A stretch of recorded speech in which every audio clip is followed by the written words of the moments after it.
Good evening and welcome to Awaken Suddenly Live Quick Talk. Tonight, suffering. Why we like it so much. When, of course, is right now.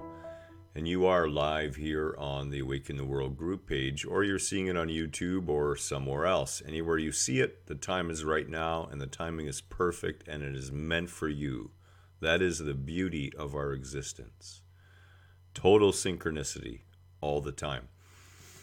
So why do we like to suffer? And I guess first I should apologize. You can see in the window behind me that it is quite black out. This is the first time today, all day, that Kelly and I have had 2 minutes to sit down for anything. It has been an incredibly busy day, and we have foisted all of it upon ourselves. As we always do. We always own it. Or at least I do. Sometimes I have to convince her to own it.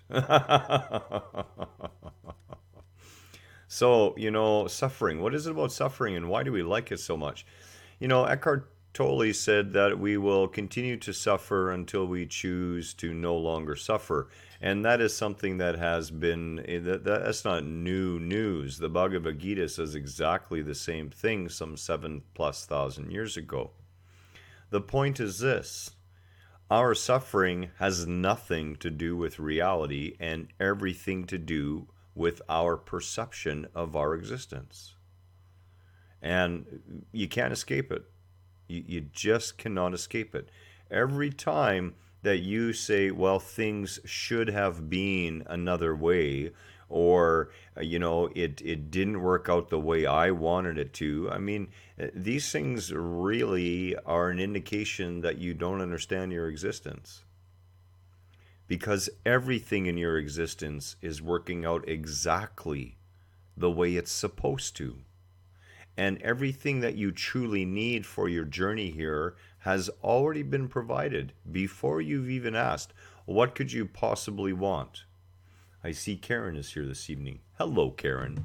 Nice to see you, or at least to see your icon and the little green bubble. Like I said, Facebook alerts me, somebody's watching me. Well, it's great to know who's stalking. I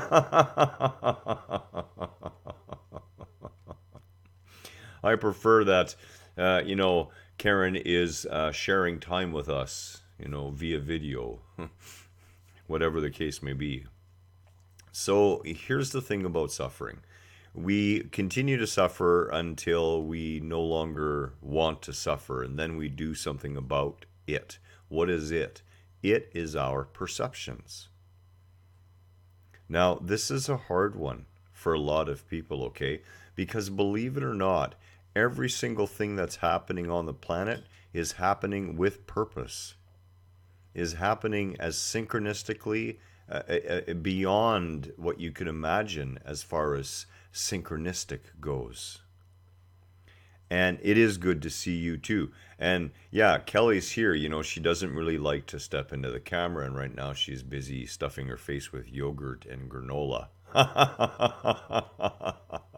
And I'm jealous because, of course, I'm on the video and, I just can't do that. Well, I could do that on the video, but no one would appreciate it. So there you go. There's an example, right, of the way we make ourselves suffering and to suffer and how easy it can be, right?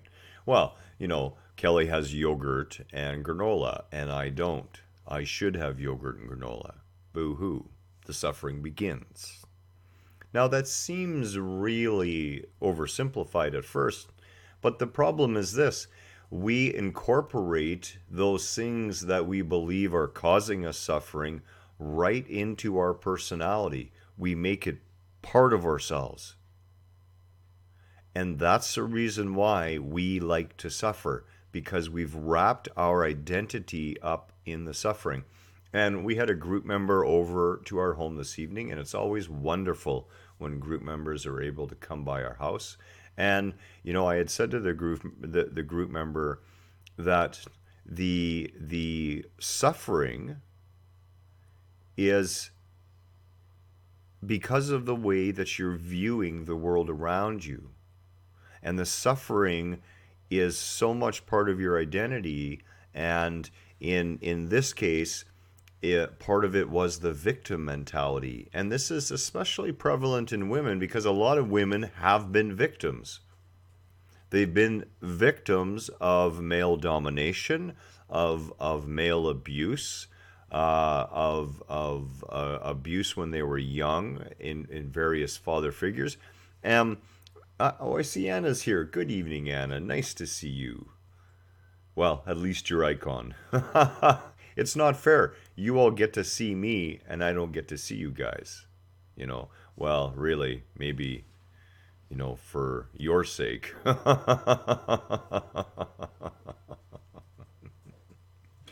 So, like I said, well, I think Anna is actually in Montreal, so it's good late evening. Now, I may be wrong on that, Anna. You can correct me. I'm not really sure. I thought for some reason you were out east. So we incorporate this into our identity. And like I said, if you're female, there's a lot of the victim mentality in women, and it's a lot to get by. And this abuse is not only physical, this abuse is mental, and what we would call emotional abuse, although I don't find that term to be accurate at all. It is mental abuse with the intent to cause the other individual to feel as small as possible and as little as possible, and to keep them small. So why do we make that attachment? Well, it's because ego wants identity, and it doesn't care what identity it has. And it clings to whatever identity it has. But realistically, if we look at our own existence, we can see how our own egoic identity has shifted throughout the years. And we can actually push it in the direction that we want it to be. And the first thing you have to do is understand that there is nothing that's happened to you that has anything to do with you as far as its ability to take away anything from you or add anything to you. You are complete and whole already. And the body and mind that thinks it's the I, okay, is nothing more than a data collection machine that's running to and fro across the surface of the planet. The suffering has to do with the view that we put on our existence, that we put on life itself. And in order to find out who you truly are, you're going to have to take a deep leap of courage and faith and be willing to let go of the suffering. So what are ways we let go of suffering? Well, one of the big ways is give up trying to control other people. Other people are entitled to do whatever they're going to do.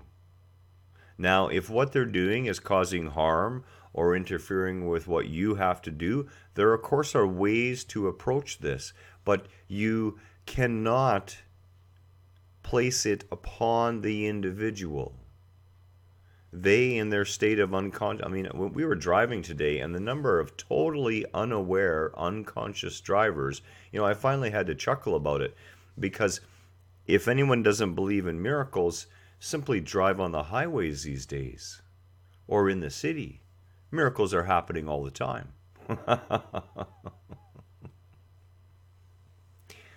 When we attach any part of our identity to anything that we perceive we may lose, anything outside of ourselves, we are going to suffer.